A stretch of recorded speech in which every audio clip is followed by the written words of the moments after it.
Welcome to Luca and Miguel. Enjoy the video. In this video, I will show how to change a Jeep Wrangler headlight full guide.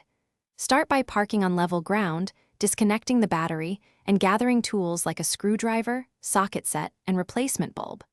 Work methodically, keep fasteners organized, and test the new bulb before reassembly. I'll guide you through removing the trim, accessing the housing, and common pitfalls to avoid so you get safe, reliable lighting without stress. Gather a flathead and Phillips screwdriver, a 10 mm socket, and gloves before you start. Remove dirt from the headlight area and ensure the engine is cool. Label fasteners as you remove them and keep replacement bulbs in their box until installation to avoid oil contamination. I'll walk you step by step through safety checks, harness inspection, and how to avoid common mistakes that can cost time or damage components. Begin by removing the bezel or retaining screws and set them aside in order. Unplug the headlight connector and release any clips before extracting the housing to avoid breaking tabs.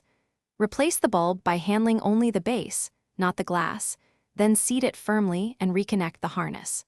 I'll cover reassembly tips, aiming and testing the beam pattern, and how to troubleshoot flicker or grounding issues to finish with reliable headlights. Thanks for watching and please subscribe. It's the best investment you'll ever make.